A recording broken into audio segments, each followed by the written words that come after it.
voltar a falar agora sobre a questão que aflige 90% das mulheres, que é a celulite, né? Nós estamos aqui com o Dr. Fernando Bezerra, também com a fisioterapeuta Carolina Mota, que mostra alguns exercícios, algumas massagens que a mulher pode fazer em casa, uma automassagem pode ser feita em casa também. E o Edu Guedes agora vai, junto com a nutricionista Daniela Cirulim, ensinar a você, mostrar a você, anote tudo, viu? Quais são os alimentos ideais para prevenir a celulite. Brito, não só os alimentos, mas a Daniela e eu, a gente vai falar algumas coisas interessantes sobre, por exemplo, como você fazer para... Você gosta de produtos em conserva, por exemplo, aquele milho em conserva, anote aí, vou dar uma dica rápida sobre o milho em conserva. Geralmente ele fica em conserva ou no sal ou em sódio.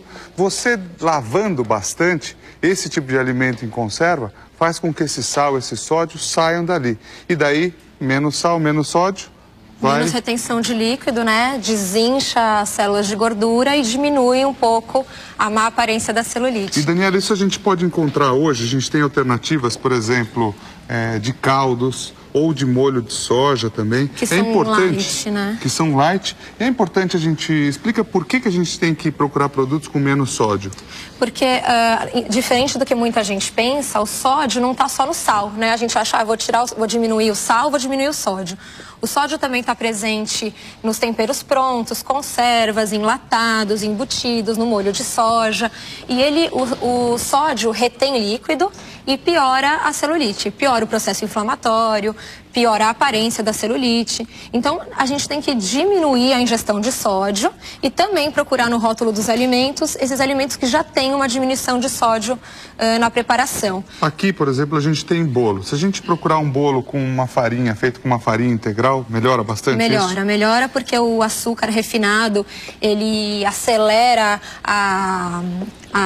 o armazenamento, né, do açúcar, do excesso de açúcar na forma de gordura, e a farinha integral, ela é considerada um carboidrato complexo, né, assim como o arroz integral.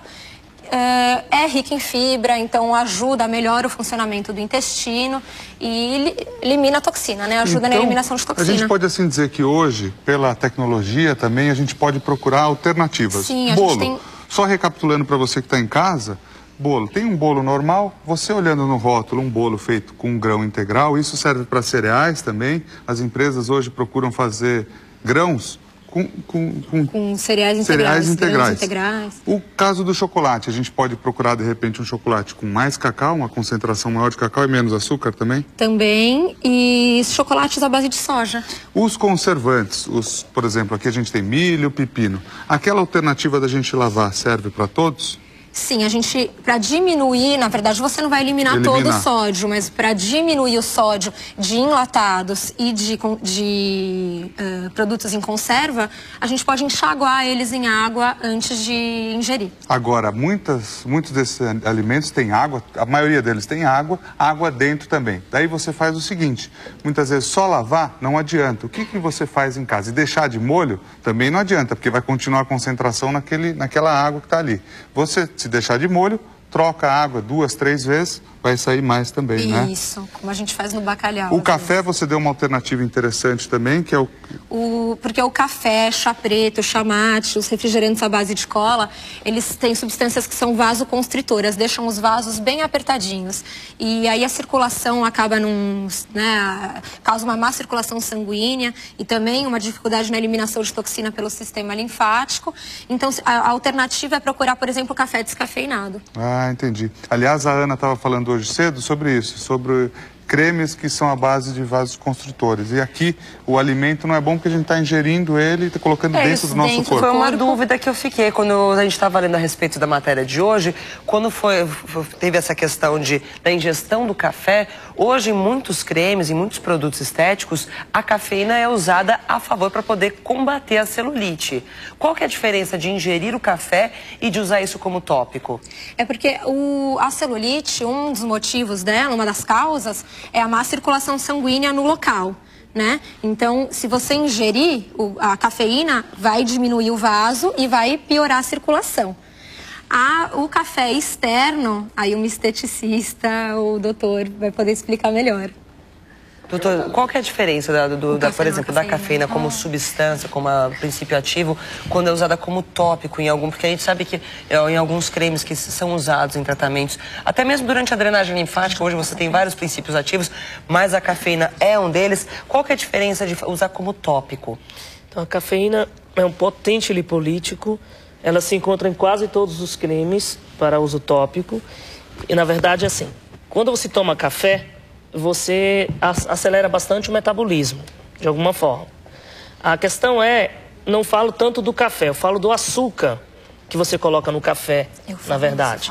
Ou das bebidas gasificadas dos açúcares que estão dentro, né? Porque a cafeína, na verdade, ela vai ter uma propriedade lipolítica, é conhecida lipolítica. Então, claro, para você ter um efeito lipolítico, você tem efeitos colaterais, porque o mesmo molécula que ativa a quebra da gordura é uma molécula que acelera o batimento cardíaco, uma molécula que aumenta a função da tireoide.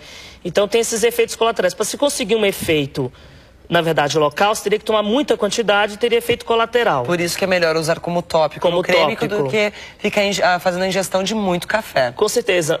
Brito e Ana, assim, além disso, existem substâncias hoje lipossomadas. O que são essas substâncias? Ou nanosferas. São moléculas pequenas que vão atravessar. Porque não adianta, porque hoje em dia sempre se fala assim, um creme de celulite apenas hidrata. Entendi. Ok, vamos voltar então à cozinha de hoje em dia com o Edu e a nutricionista convidada. Não anotou, você vai ter a possibilidade de anotar agora. A gente falou das coisas que não são boas, mas que a gente tem alternativas. Por exemplo, os caldos, procurar caldos menos condimentados. Molho de soja, procurar os produtos light. Os conservantes, passar em água ou deixar de molho 2, 3 vezes, trocar a água. O café, trocar por um café descafeinado. O bolo, trocar as farinhas normais por farinhas integrais, isso serve também para os cereais. O chocolate, procurar um chocolate com maior concentração de cacau e menos açúcar. Diminuir a ingestão de açúcares refinados, preferir um açúcar orgânico, até mesmo mel, né? Isso. E agora a doutora Daniela vai falar sobre as coisas boas. Então vamos falar sobre os mocinhos agora, que previnem ou melhoram a aparência da celulite. A gente não pode deixar de falar da água, né? Ingerir pelo menos 2 litros de água por dia para diminuir a retenção de líquido, limpar, estimular o rim a funcionar, ao sistema linfático, limpar as toxinas, tirar as toxinas do corpo.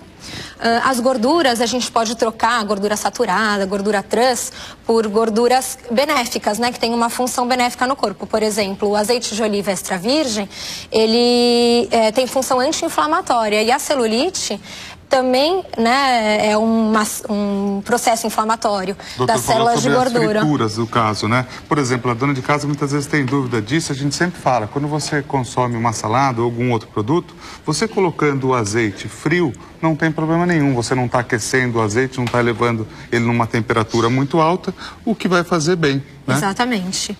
E, na verdade, para a gente substituir as frituras, vamos grelhar os alimentos, assar, cozinhar, né? Existem alternativas, opções.